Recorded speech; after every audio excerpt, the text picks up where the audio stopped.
This is the end of a fairly extraordinary week for President Trump. If you think back, it was less than a week ago on last Saturday night when he addressed the nation, talking about those extraordinary military strikes on Iran.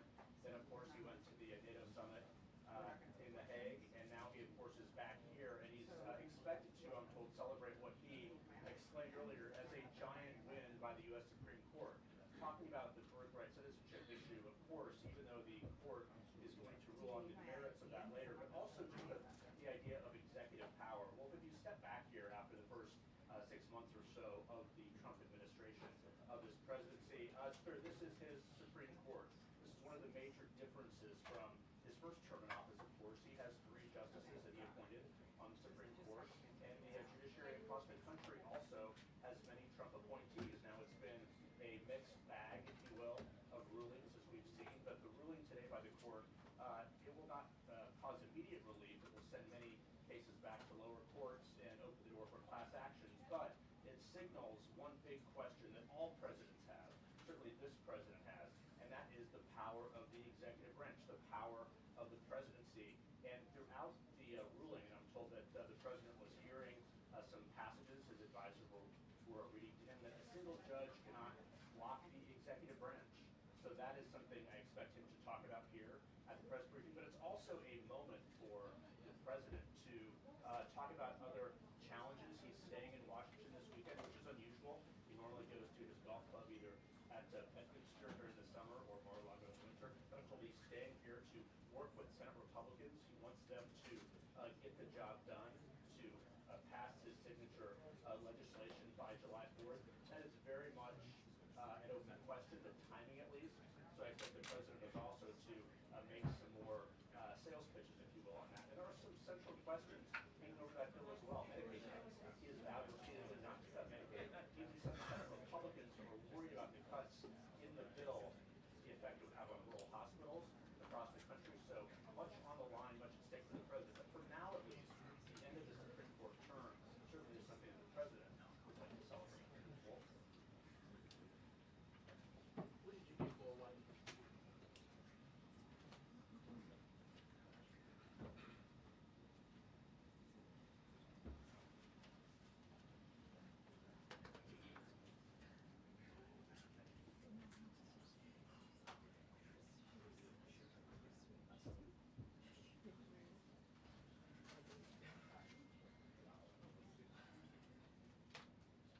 It is, Wolf.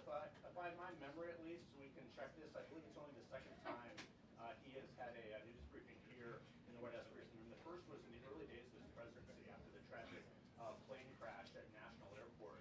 He, of course, came in this briefing room and took questions. But you're right, he often does his exchanges with reporters, often on a near daily basis in the Oval Office or other places on this campus. But no, there's no doubt this is a different moment, but he wants to obviously talk about and celebrate what he sees as a giant win, as he put it on a Truth Social group earlier this morning, but also think of all that's happened again over the last week. Extraordinary. And many questions remain about the Iranian nuclear program, his foreign policy agenda, as well as his domestic priorities as well. So it's a good, I guess, halfway mark of this first year in office for the president to come and take some questions. We'll see if he does. Cool.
Well, this was a big one, wasn't it? This was a big decision. An amazing decision, one that we're very happy about. This morning, the Supreme Court has delivered a monumental victory for the Constitution, the separation of powers, and the rule of law in striking down the excessive use of nationwide injunctions to interfere with the normal functioning of the executive branch. The Supreme Court has stopped the presidency itself. That's what they've done. And really, it's been an amazing period of time this last hour. There are people elated all over the country. I've seen such happiness and spirit. Sometimes you don't see that, but this case is very important. I was elected on a historic mandate, but in recent months we've seen a handful of radical left judges effectively try to overrule the rightful powers of the president to stop the American people from getting the policies that they voted for in record numbers. It was a grave threat to democracy, frankly, and instead of merely ruling on the immediate cases before them, these judges have attempted to dictate the law for the entire nation. In practice, this meant that if any one of the nearly 700 federal judges disagreed with the policy of a duly elected president of the United States, he or she could block that policy from going into effect or at least delay it for many years, tie it up in the court system. This was a colossal abuse of power which never occurred in American history prior to recent decades, and we've been hit with more nationwide injunctions than were issued in the entire 20th century together. Think of it, more than the entire 20th century, me. I'm grateful to the Supreme Court for stepping in and solving this very, very big and complex problem, and they've made it very simple. I want to thank Justice Barrett, who wrote the opinion brilliantly, as well as Chief Justice Roberts, and Justices Alito, Gorsuch, Kavanaugh, and Thomas. Great people. Thanks for this decision, and thanks to this decision, we can now promptly file to proceed with numerous policies that have been wrongly enjoined on a nationwide basis. And some of the cases we're talking about would be ending birthright citizenship, which now comes to the fore. That was meant for the babies of slaves. It wasn't meant for people trying to scam the system and come into the country on a vacation.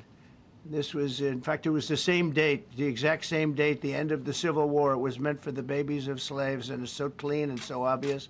But this lets us go there and finally win that case, because hundreds of thousands of people are pouring into our country under birthright citizenship, and it wasn't meant for that reason. It was meant for the babies of slaves.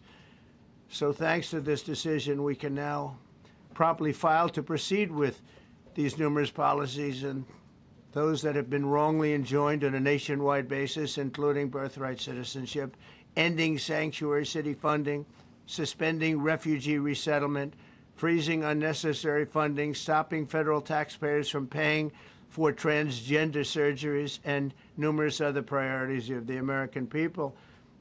We have so many of them. I have a whole list. I'm not going to bore you, and I'm going to have Pam get up and say a few words, but there's really, she can talk as long as she wants, because this is a very important decision. This is a decision that covers a tremendous amount of territory. But I want to just thank again the Supreme Court for this ruling. It's a giant. It's a giant. And they should be very proud, and our country should be very proud of the Supreme Court today. And with that, I'd like you to listen to the words of Pam Bondi. She's an incredible Attorney General. We're very proud of her. And as you know, Todd Blanche is with us, and we have so many others that worked on this case and other cases. And I think they're doing a great job. Pam, please say a few words. Thank you, President Trump. Thank you for fighting for all Americans. Americans are finally getting what they voted for. No longer will we have rogue judges striking down President Trump's policies across the entire nation. No longer. Today, in the 6-3 opinion, Justice Barrett correctly holds that the district court lacks authority to enter nationwide or universal injunctions. These lawless injunctions gave relief to everyone in the world instead of the parties before the court. As the Supreme Court held today, they turned district courts into the imperial judiciary. Active liberal judges have used these injunctions to block virtually all of President Trump's policies. To put this in perspective, there are 94 federal judicial districts. 5 of those districts throughout this country held 35 of the nationwide injunctions. Think about that, 94 districts. And 35 out of the 40 opinions with nationwide injunctions came from 5 liberal districts in this country. No longer. No longer. These injunctions have blocked our policies from tariffs to military readiness to immigration to foreign affairs, fraud, abuse, and many other issues. The judges have tried to seize the executive branch's power, and they cannot do that. No longer. No longer. And on immigration, on a side note, today marks 2,711 arrests on these terrorists and these gangs. Total arrest today with HSI investigations. And thank you, Stephen Miller. Thank you to Homeland Security. Thank you to everyone working hand in hand with the FBI on all of these transnational gangs. TDA has been a huge terror to our country, as well as MS-13, as well as Sinaloa cartels. No longer. No longer. These injunctions have allowed district court judges to be emperors. They vetoed all of President Trump's power, and they cannot do that. This has been a bipartisan problem that has lasted 5 presidential terms, 5 different presidents. And it has ended today. We will continue to fight for President Trump's policies. I want to thank the Office of White House Counsel, Dave Warrington. You and your staff have been incredible. Our Solicitor General's office, John Sowers, Sarah Harris, and Todd Blanche and Emil Bovey. Todd's going to say a few words because we've had another major ruling today on transgender books and some other great wins that we've had. But no longer will they have this power in our country. It is the president's authority under his executive branch to do everything to fight for the American people, and he will continue to do that. That's why he was overwhelmingly elected. Thank you. Thank you. Today's a great day for the rule of law. It's a great day for the Justice Department, and it's one that's been a long time coming and one that every American should have been waiting for with bated breath. And so I echo what the President said and Attorney General Bondi, that the Supreme Court did a great thing today, not only for this administration, but for every American in this country. If not for the injunctions case, we would be here talking about another great decision that came down today, the trans books case, which restores parents' rights to decide their child's education. Seems like a basic idea, but it took the Supreme Court to set the record straight, and we thank them for that. And now that ruling allows parents to opt out of dangerous trans ideology and make the decisions for their children that they believe is correct. And so we thank the Supreme Court for that. There's been multiple decisions over the past several weeks that just show why this nationwide injunction ban had to happen. For example, what I mean by that is local district court judges issuing decisions that are clearly contrary to law just because they don't like the policy of President Trump. And when it gets to the Supreme Court has to correct it. But that takes time. The Attorney General thanked our lawyers, and I'll do it again. Our lawyers are working 24 hours a day, 7 days a week to fight these injunctions and to emergency appeals, emergency stays, going back to the district court judge, asking them to change their view. And so their hard work is really paying off today, but over the past few weeks. We had a stay of an order that prevented DHS from moving aliens to a third country. We had a stay of an order that stopped the Department of Defense from implementing military readiness, the EO that President Trump signed. We had another stay of an order forcing reinstatement of fired executive branch employees entirely within the President and Article 2, his right to do. We had a stay of, as you all know, of numerous DOJ cases. And again, every one of those stays requires a tremendous amount of work and effort by the lawyers and parties involved, and they should be doing other work. They should be doing the work that the President and this administration demands and has a right to demand, and not fighting these local judges who don't make decisions based on the law. They make decisions because they just simply don't agree with the administration's decision about a policy, and that's wrong. Thank you. Any questions? Yes, for Pam, please. Go ahead. Sure. Thank you, Madam Attorney General. So as you know, the Supreme Court did not rule on the underlying constitutionality of the President's Birthright citizenship order. So what is the plan now? Are you going to try to implement the EO just in states where there isn't a legal challenge? Yes, so birthright citizenship will be decided in October in the next session by the Supreme Court, unless it comes down in the next few minutes. I guess it could come down.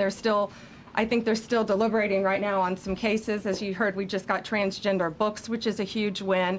But most likely, that will be decided in October in the next session. However, it indirectly impacts us because, as you correctly pointed out, if there's a birthright citizenship case in Oregon, it will only affect the plaintiff in Oregon, not the entire country. So yes, it's indirectly, but that's pending litigation, and we're waiting on that in the next term. And how concerned are you that the Supreme Court will come back and determine that the executive order is unconstitutional? Oh, we're very confident in the Supreme Court. But again, it's pending litigation, and that will directly be determined in October, but it indirectly impacts every case in this country, and we're thrilled with their decision today. Peter. Madam Attorney General, thank you for being here to take our questions. A couple questions to the both of you. The EO had a 30-day grace period before it goes into effect. Is there any thought about trying to make it effective immediately within that period of time? We're going to follow the law. We're going to make those decisions, and we're going to do what's right in the bounds of the law. And then the DOJ didn't ask the justices to rule on the merits of the birthright citizenship ban. Just for explanation purposes, why? Sure, because that's going to come down in October in the separate. This was huge because it's indirectly impacted today. As I said, it's case by case. Let me reiterate, of the 35 of the 40 nationwide injunctions filed against this president, against his executive authority as President of the United States, 35 of them came from Maryland, D.C., Massachusetts, California, Washington. I mean, that's crazy. These 5 districts. So yes, it indirectly impacts us. It will be a separate decision in October. Next question. Thank you, Mr. President. A question for you, sir. Do you believe this ends the power of the lower court judges to stop your agenda? Do you see this as a full green light for your agenda going forward? Well, you'd have to really speak to the lawyers about that. But this is really also a decision based on common sense. It didn't work the other way. It was a disaster where somebody from a certain location in a very liberal state, or a liberal judge, or a liberal group of judges could tie up a whole country for years, because their decision would sometimes take years to overturn. We've overturned many of the decisions, but it would take years to do it. And we have to act quickly when it comes to illegal immigration. We have murderers, killers, we have drug dealers, we have what they've allowed to come into our country. Should never be forgotten. It should never be forgotten what they've done to our country. And we have to be able to act very quickly, and we're going to do that. Thank you. Justice Amy Coney Barrett, sir, I know that you praised her and her opinion here in this case. She has taken some heat, though, from some of your supporters who have labeled her weak, a squishy, a rattled law professor. What is your take on that? I don't know about that. I just have great respect for her. I always have. And her decision was brilliantly written today. From all accounts, yeah. Transgender rulings, Mr. President. What would you say to Americans who fear that this is more and more concentration of power in the White House and the executive? Well, this really brings back the Constitution. This is what it's all about, and this is really the opposite of that. I mean, the question is fine, but it's the opposite. The Constitution has been brought back. Thank you so much, President Trump. Illegal crossings in the border are 0 now. 0. Does everyone hear that? 0. Trump 2028! Do you intend, President Trump? Who's that guy? I like him. He's working the cameras. With this new reality, President Trump, in the border, do you intend to engage personally with leaders from South America, not only Central America, Sure. in order to I do tackle that this anyway. situation? situation in I a do that regional anyway. way, and if you have a prospection of meeting some Sure. presidents from South America, as Brazil, for example. Well, you see, as an example, not South America, but NATO over the weekend. Yeah. They have great respect for our country now. They did things that nobody thought was possible. They took funding from 2% to 5%. Nobody thought they'd ever pay the 2%, and now they're paying the 5%. It's over $1 trillion more a year. Think of that, $1 trillion. Nobody thought that could happen. That's a different group of people, different countries. But we get along with a lot of countries. We are respected again. Our country, the U.S., is respected again. Was not respected 6 months ago, I can tell you. Can we ask about the big beautiful bill? Yeah, go ahead, please. Yeah, Mr. President, you have a deadline coming up on trade in 2 weeks. Which countries, if On what? any, on trade, on tariffs, Yeah. sir? Which countries, if any, are close to agreements with the administration? Well, that's an interesting question. We've made a deal with China. We've made a deal with probably 4 or 5 different countries. With the UK, it was a great deal for both. And we're in the process of making some others. But ultimately, in fact, Scott is here, and Howard Lutnick, these 2 guys have been doing an incredible job, and the people that work with them have been doing an incredible job. But, you know, we have 200 countries, you could say 200 countries plus. We can't do that. So at a certain point over the next week and a half or so, or maybe before, we're going to send out a letter. We talked to many of the countries, and we're just going to tell them what they have to pay to do business in the United States. And it's going to go very quickly. But some of the bigger countries, so India, I think we're going to reach a deal where we have the right to go in and trade. Right now it's restricted. You can't walk in there. You can't even think about it. We're looking to get a full trade barrier dropping, which is unthinkable. And I'm not sure that that's going to happen. But as of this moment, we've agreed to that, go into Indian trade. We're going to be trading in China. That's going to come a little bit down the road, but we're going to be trading in China. We have a lot of great things going, and we're getting along with countries, but some will be disappointed because they're going to have to pay tariffs. And we've taken in already hundreds of billions of dollars in tariffs. No inflation. The only problem we have is we have a Fed guy that doesn't understand what's happening, and it would be great if he'd lower the rate because we'd be able to borrow a lot cheaper. Yeah, go ahead, please. Mr. President, a question on trade. Why don't we keep it on this subject? This is such a big subject. You know what? Trade is so big, but this, I don't know, in a certain way, this might be bigger than trade. I think this is bigger than trade. Yes, please, go I ahead. was wondering, though, if you could... Go ahead. Sir, on the transgender ruling, the Supreme Court ruling that parents with religious objections can pull their kids out of public school lessons that use LGBTQ materials. Pam brought it up. Your reaction to that ruling today, sir? I think the ruling was a great ruling, and I think it's a great ruling for parents. It's really a ruling for parents. They lost control of the schools. They lost control of their child. And this is a tremendous victory for parents. And I'm not surprised by it, but I am surprised that it went this far. It took us to bring life back to normal. So it's wonderful. It's parental. And I kept saying, we will give you back your parental rights.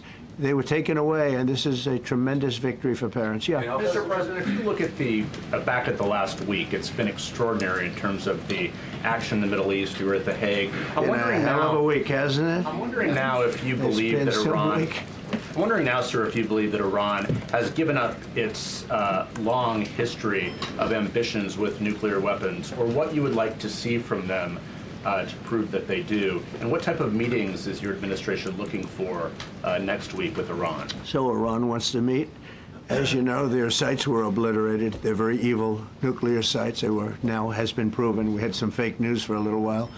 The same people that covered the Hunter Biden laptop was from Russia. The same people that did 3 or 4 other Russia hoax. But on their ambition. No, wait, just listen.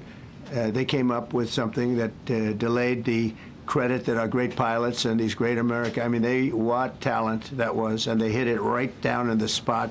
52,000 feet. Think of this dark, no moon, you couldn't see a thing, and they hit the refrigerator door, as they say. That's the size of a target, and overwhelmingly, and it's amazing what was done.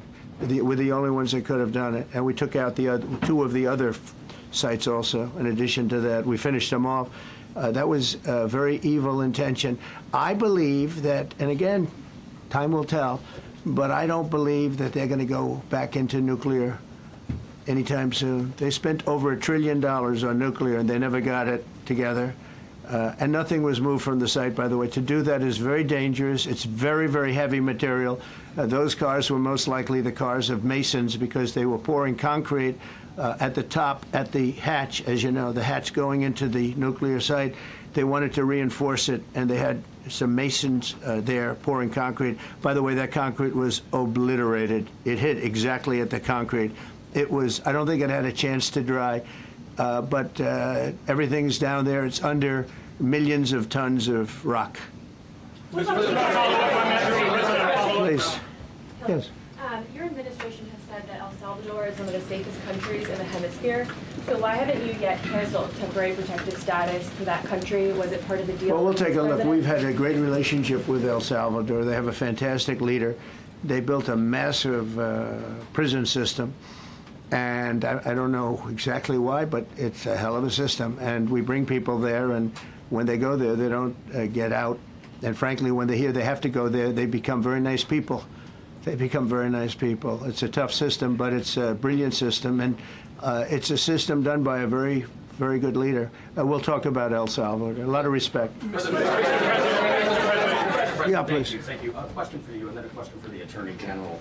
As you go into negotiations and talks with Iran, are you demanding not only that there would be no uranium production inside of Iran, but also that Iran would turn over all existing stockpiles of uranium? Well, you know, we're a little early for that, but something like that, yeah, we'll do something like that. Let me say that I've been saying for 25 years, even as a civilian, you cannot let them have a nuclear weapon, and that's what happened. It's been obliterated. It would be years before they could ever get going, and I really think it's probably the last thing. They have to recover from a hell of a tough war. Would you also be demanding that the IAEA have full rights to inspect in Iran? Or somebody, yeah, or somebody that we respect, and then including ourselves. And a question for both the President and the Attorney General. Under birthright citizenship, if this is implemented, who would be tasked with actually vetting citizenship? And how, like, would this be a situation where you have nurses and doctors checking for citizenship of parents, or? This is all pending litigation. It's going to be decided in October by the Supreme Court, and we'll discuss that after the litigation. If you have an undocumented baby, would that baby then be an enforcement priority? The violent criminals in our country are the priority now. Let me put it in perspective. Today marked the 2,711th arrest in our country of TDA members, just TDA. Everyone in this room agrees they are one of the most violent criminal organizations in the world. And the Biden administration let them walk into our country for the last 4 years. 2,711 of them today have been arrested in our country. That is the priority of Donald Trump. That is the priority of this country, of Homeland Security, of all of our lawyers, of FBI. That's the priority. That will be discussed in October when the Supreme Court hopefully rules in our favor, and we're very confident of that. But you should all feel safer now that President Trump can deport all of these gangs, and not one district court judge can think they're an emperor over this administration and his executive powers and why the people of the United States elected him. I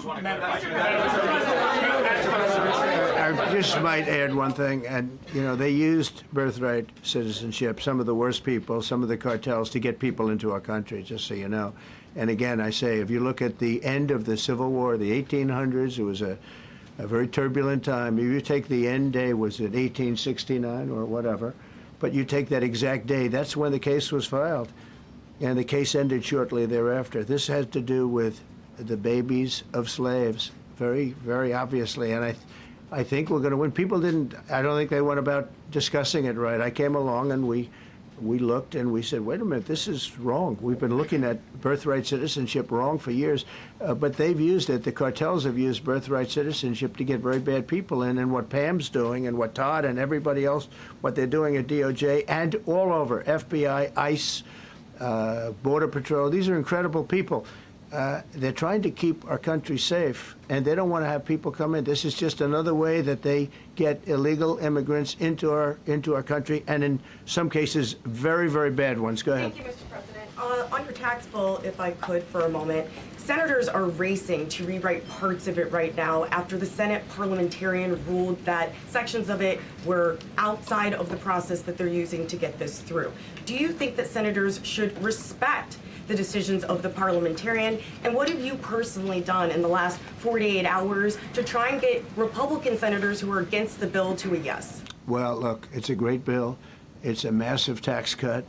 If it's not approved, your taxes will go up by 68%. Think of that, 68, a record, the highest in the history. The Democrats won't approve it only because politically it's so good for the Republicans. The Democrats aren't approving it. But think of what they're not approving. They're not approving border security. We've done a great job at the border, but we have to add some wall. We have to do, various things. We have no money for that. We have no money for the border. We have no money for so many things. But if the Democrats, it'd be interesting to see if we get any Democrat votes. We should. If I were a Democrat, I would absolutely, maybe Fetterman, because he seems to be the most sensible one lately. If I were a Democrat, I would vote for this bill all day long because it's tax cuts and so many other things that are common sense. They're basic things. I think they're doing fine. The parliamentarian's been a little difficult. And I would say that I disagree with the parliamentarian on some things, and on other ways he's been fine. But we'll have to see. It's a big issue. I will tell you this: if that bill doesn't pass, the country will get a 68% tax increase. So think of this: you're a Democrat and you vote against it. That means you're voting in favor, because essentially you're voting in favor of the largest tax hike in the history of our country. And you can't do that. In addition, we're cutting costs by $1.7 trillion, and it won't affect anybody. It's just fraud, waste, and abuse. Mr. President. Mr. President, a leading global economist just did a 180 and says your tariff plan, you may have outsmarted everybody with it. What is your message? I love this. I love this question. This is the favorite. This is the best question I've ever been asked, because I've been going through abuse for years on this. Because, as you know, we're taking in hundreds of no inflation whatsoever. But, Mr. President, what is your message to critics who think your tariff plan will cause a recession? I think they should go back to business school. It's so obvious. It's so obvious. I mean, we're taking in billions and billions of dollars from China and a lot of other countries. We took in, I had a call from somebody in the House and a high official. Sir, we have a problem. We don't know what to do. The books are a mess. I said, what do you mean by the books? The books, the money coming in. It's so terrible. I figured, oh boy, what's this? I don't like this question. I said, so what seems? There's so much money coming in, and there must be some kind of an accounting mistake, because we have hundreds of billions of dollars more money than we thought. I said, do me a favor, go check call me back. You have to call me back. Check the tariff column. He calls me back 2 hours later, says, you're right. We took in $88 billion in tariffs. They have so much money coming in. But more important than the money coming in, we have companies coming in, factories coming in, auto plants being built. AI is being built here instead of being built all over Europe and Asia. We have all of it. We have over $15 trillion, just about, Scott. I think we're right about that number. We went to Saudi Arabia. We went to Qatar, we went to UAE, very smart people, very smart leaders, great leaders, and we took in $5.1 trillion just there. Without the tariffs, I mean, they also liked a thing called November 5th, November 6th, and November 7th. That was a very good little period of time. It's called the presidential election. You know, you used to have one-day election, now you have it go over it, but even if you just took that little period, because it was pretty obvious it was going to be a landslide, and they like that, but they love the tariffs.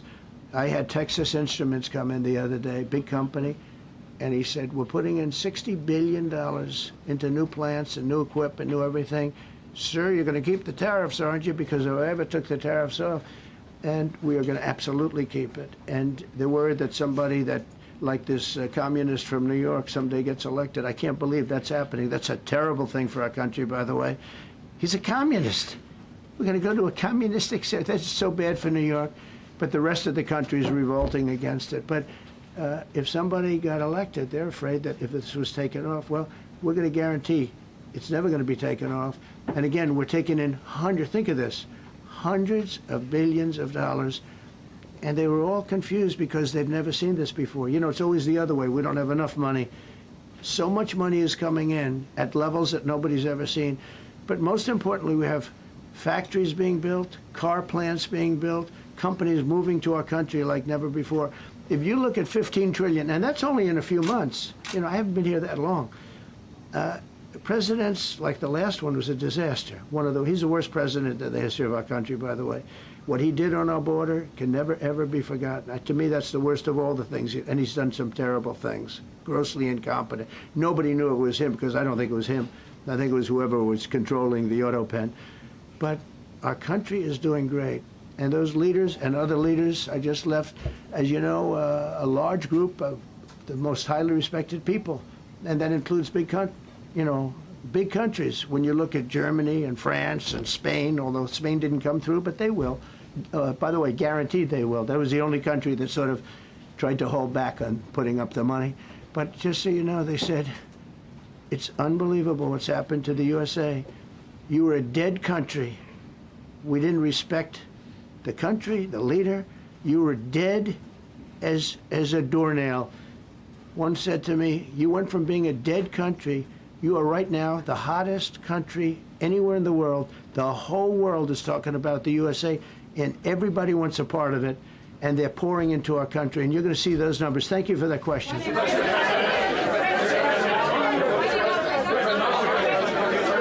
Yeah, go ahead. Thank you, Mr. President. I have a question about trade. Secretary Bessent has said that he hopes tariff deals with major partners will be done by Labor Day. So if some deals are not done by your July 9th deadline, will some countries' tariffs go back up, or will they stay where they are now? Well, there are some countries that are used to ripping us off, to be honest with you. And I don't want to name them, but you sort of can name them. And they're so used to just, you know, taking it billions and billions of, look, we had a trade deficit of more than $1 trillion. Think of a trillion, a trade deficit. That's because nobody cared. We cared a lot when, you know, I took in hundreds of billions of dollars in tariff. We had the greatest economy in history up until now. I think we're going to blow it away. But during my time, and especially prior to COVID, we had the greatest economy in the history of our country. I think we're going to blow it away now based on the kind of numbers that we're seeing. But some countries are very angry because they've been ripping us off for years. They've been making billions and billions of dollars. There was nobody to negotiate with. They could do whatever they want. They charged us tariffs, by the way, at numbers that we've never seen before.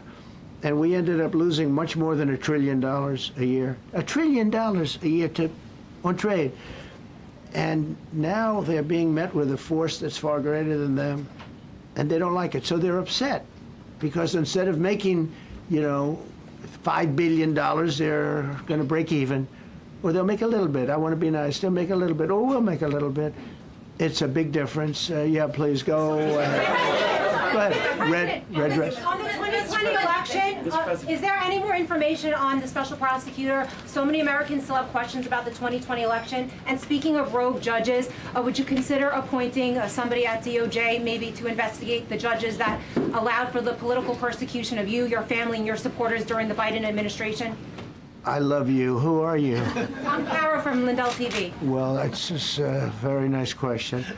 And it's not a setup. I have no idea who you are, but I appreciate that question. All I can say is we're not here for that. I hope so. I hope they're doing a thing because that election was rigged and stolen, and we can't allow that to happen. You know, a lot of people tell me, sir, you just won the greatest election in the history of our country. You won at numbers that won all 7 swing states, won the popular vote, won everything. Sir, go on with your life. And many people that say that, good people, friends of mine, then you have people that say that same thing, go on with your life, but you have to find out what happened because you can't let that happen again. Look at what this lunatic did. Look at what he did. He opened our borders to people that were murderers, 11,888 to be exact, murderers. And we've captured many of those murderers, and we're bringing them back, or some of them are so dangerous that we don't even want to bring them back. We're afraid they're going to try and come back in.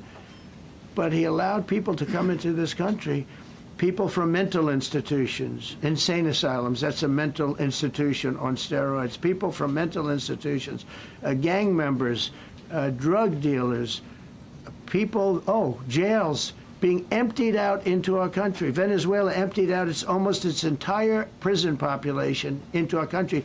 But I don't want to blame them. Many countries have done that. The Congo, you know, we have a great press conference coming up later, and it's the Congo and Rwanda. You know, they were fighting for years, and it was machetes, it was vicious, it was as vicious, people's heads being chopped off.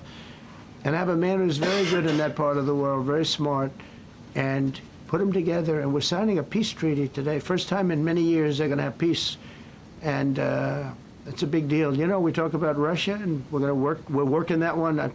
President Putin called up, and he said, I'd love to help you with Iran. I said, do me a favor, I'll handle Iran. Help me with Russia. We got to get that one settled.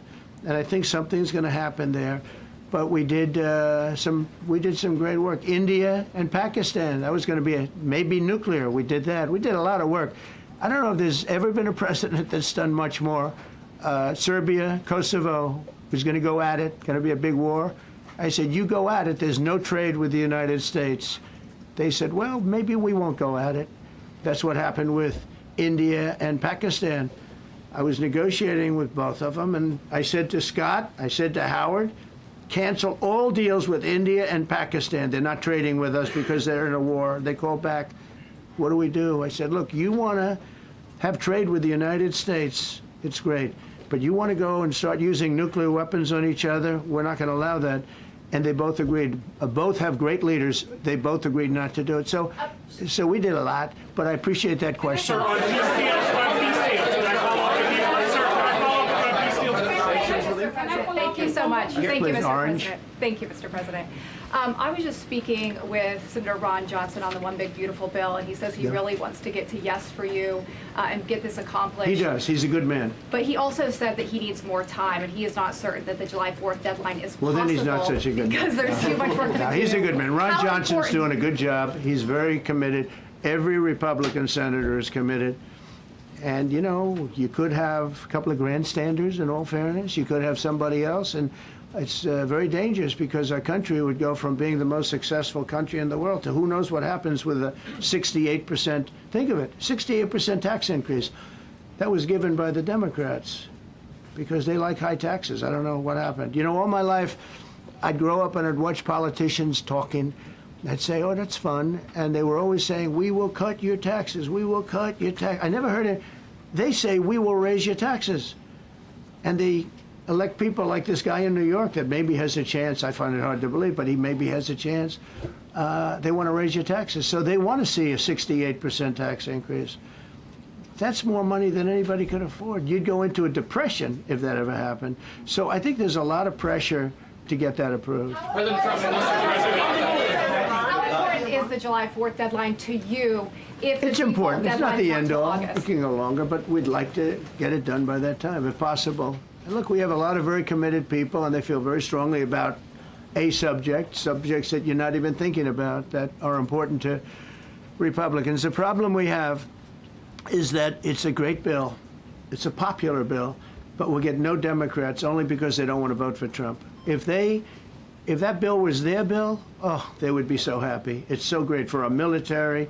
It's great for everything. And they would normally vote, but because their hatred of Trump, they have Trump derangement syndrome at levels never seen before. And instead of voting for a tax cut, they're voting for a tax increase of 68%. They're voting to destroy Social Security, destroy Medicare, and destroy Medicaid. And we're voting to make them perfect and to make them better, make them stronger and better. They're going to destroy Medicaid, and they're going to destroy Medicare, and Social Security will follow. If you vote for the Democrats, you're dead on those three things. Thank you, Mr. President. On a related subject, many Democrats have said that they are not going to support crypto bills in Congress only because of you and your family's personal crypto ventures. And these votes are in some cases needed to pass. Are you open to the idea of pulling away from your personal crypto ventures just for the next few years if that helps get these crypto bills passed in the next few months? Well, it's a very funny thing, crypto. So I became a fan of crypto, and to me it's an industry. I view it as an industry, and I'm president.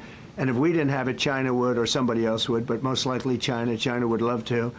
And we've dominated that industry. It's a big industry, by the way. In fact, when the stock market went down recently, crypto and Bitcoin and all of that went down much less than anybody else as a group. And we've created a very powerful industry, and that's much more important than anything that we invest in. We invest in it, but really that was an industry that wasn't doing particularly well. I got involved with it a couple of years ago, and before the second term. I got involved before I decided to run. I only decided to run because I saw what was happening, and Biden was incompetent, and the administration was crooked and incompetent, and I was in Bitcoin then, not knowing if I was going to do it a third time. So it's become amazing. I mean, it's the jobs that it produces, and I notice more and more you pay in Bitcoin. I mean, people are saying it takes a lot of pressure off the dollar, and it's a great thing for our country. So I don't care about investing. You know, I have I have kids, and they invest in different things. They do believe in it, but I'm president, and what I did do there is build an industry that's very important. And you know, if we didn't have it, China would. Okay. Sir, Mr. President, go ahead. With the glasses, gentlemen. Go ahead, please.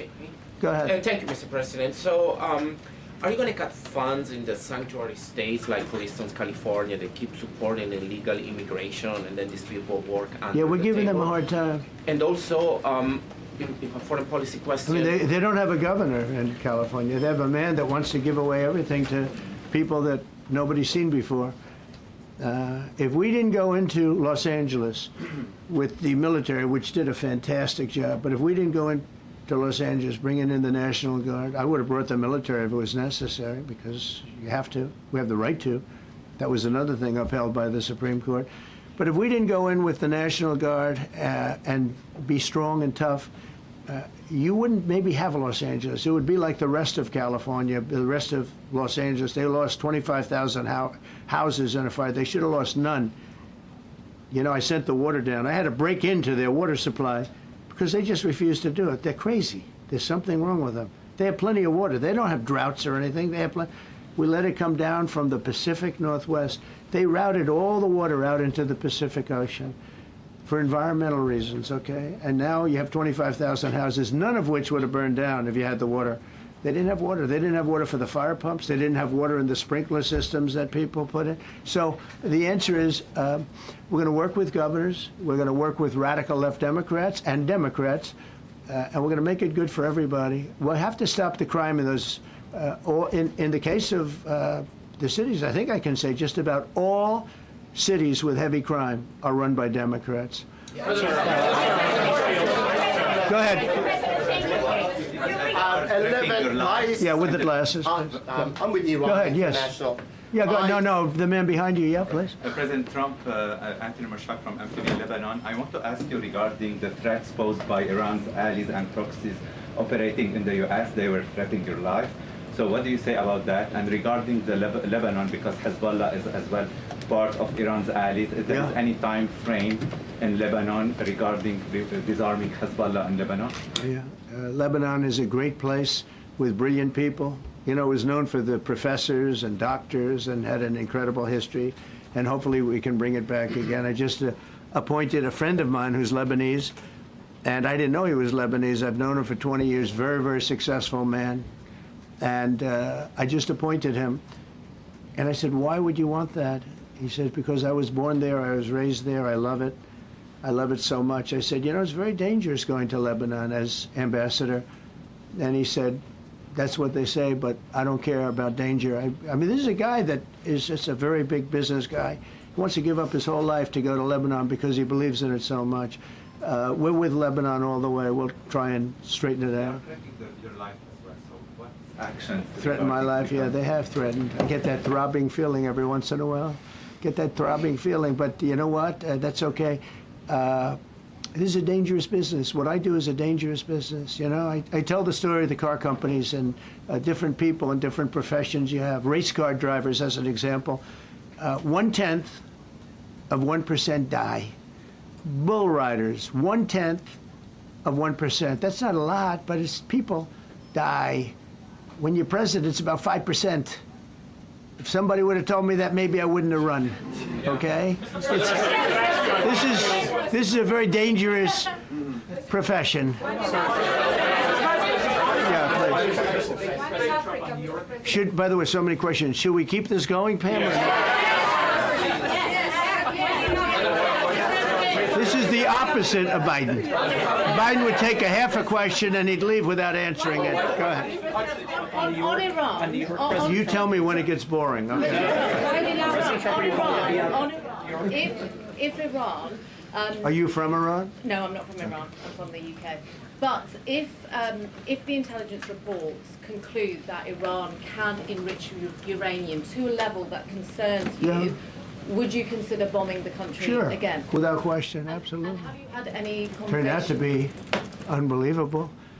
But, you know, our incredible flyers and I call them the shots, these guys are unbelievable. Think, from 52,000 feet, they hit the equivalent of a refrigerator door. They actually hit it right in the center, so it's much smaller than that. And just bomb after bomb going deeper, deeper, blowing up. Incredible, incredible thing. I don't know if you heard the general, he was very impressive. Raisin Cane. You know, he's the one that beat ISIS for me. And he did it in a matter of weeks. And I was told it was going to take 4 or 5 years. And when I got this job, I always said, if I get this job, I'm going to put that guy as the head of the Joint Chiefs of Staff. And Dan Kane, and he, when I heard his name was Raisin, his nickname is Raisin, Raisin Cane. I said, you got to be kidding. So I liked him right from the beginning, but he knocked out ISIS in a time that nobody ever thought possible. And when this attack was completed and so successful, I said, now I know how you knocked out ISIS so quickly. But we have the best people, we have the best equipment in the world. You know, I rebuilt the military during my 4 years, during my other term. We have the best equipment in the world. The problem is we gave away, you know, a lot of it, but small, relatively speaking. We gave a lot of it away to Afghanistan. Shouldn't have happened. That just shows how incompetent they were. They gave all that equipment away, billions and billions of dollars worth. Shouldn't have happened, but that was small compared to what we have. Now we have a great military with great people. Okay. Yeah, please. Mr. President, congratulations. A couple of very different questions. One is Rwanda, 1994. As you grew up in New York, we all knew how horrific those attacks were. Congratulations on that treaty. There are talks that perhaps... That's going to take place today at 3 o'clock in the Oval Office. We're going to have a signing with Rwanda and the Congo. So I'm a little out of my league in that one because I didn't know too much about it. I knew one thing. They were going at it for many years and with machetes. It is one of the worst wars that anyone's ever seen. And I just happened to have somebody that was able to get it settled. I mean, just a brilliant person who is very comfortable in that part of the world. It's a very dangerous part of the world. I said, are you uncomfortable there? People are being killed. School children are being raided and killed. And I don't even want to say how, but as viciously as I've ever heard. Are you uncomfortable? No, that's the part of the world that I know. Very comfortable. Was able to get them together and sell it. And not only that, we're getting for the United States a lot of the mineral rights from the Congo as part of it. They're so honored to be here. They never thought they'd be coming to. Look, this is a very tough part of the world. They never thought, they were just telling me, they never thought they'd ever be coming to the White House, and they're so honored. And so we're going to give them a great big reception. But that's after many years of fighting. It's a great thing. That's at 3 o'clock, I believe. Sir, are you concerned at all about secret nuclear sites in Iran? You talked about maybe just secret nuclear sites? Yes, that there might be some that not really. Can I tell you? They're exhausted. And Israel's exhausted too. And I dealt with both of them. And they both wanted it settled, both of them. And we did a great job, but they're exhausted. The last thing they're thinking about right now is nuclear. You know what they're thinking of? They're thinking about tomorrow, trying to live. It's such a mess. It's such a mess. The place was bombed to hell.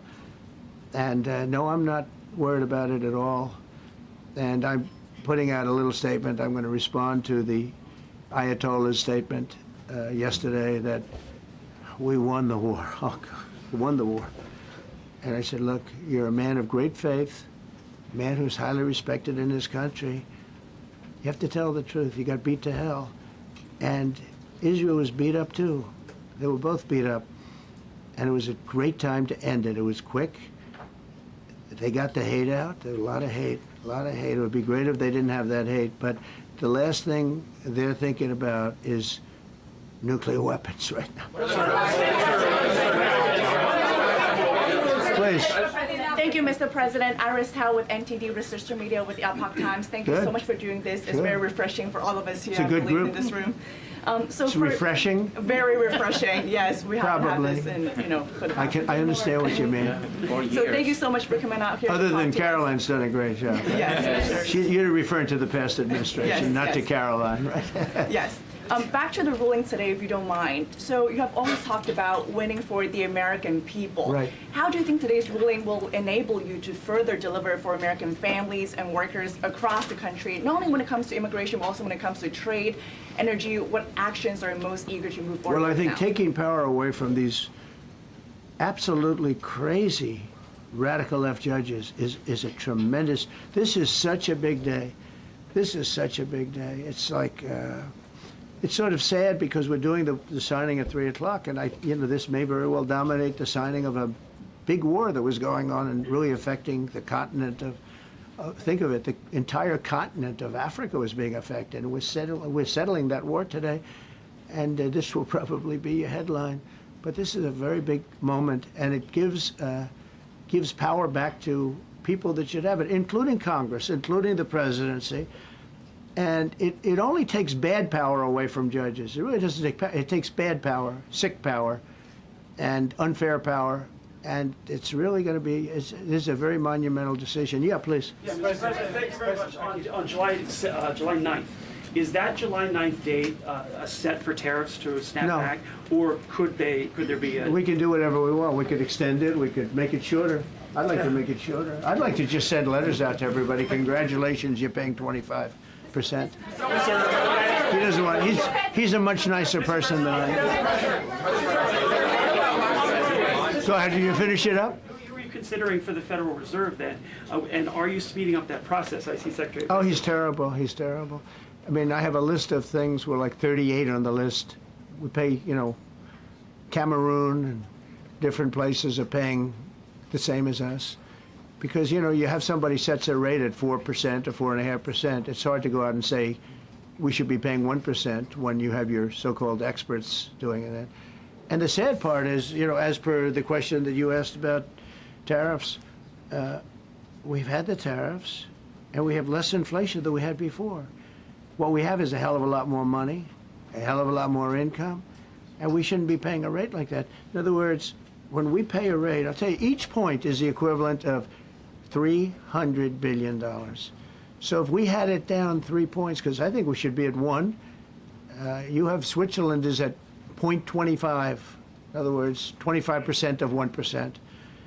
And they're the #1 right now, but we should be the #1.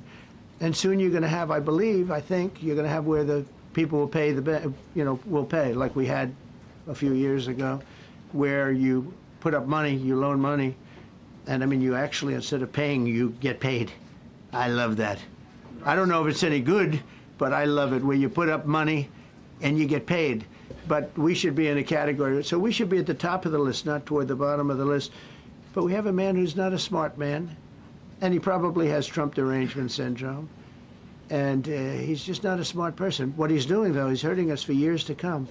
Because if we borrow money at 2 points higher than we should be paying, that's $600 billion. Wouldn't you say those numbers are about right, Scott? So it's 2 points would be about 600, actually more than that, but about $600 billion, all because the guy doesn't want to lower the rates. He is doing the service, a very disservice, and then he goes up and talks about, I'd like to see costs come down. He gets up and he does his little thing for 5 minutes, and he goes out and he goes back to the beach. He goes, I'd like to see costs come down. Well, he could lower the interest cost by $900 billion a year.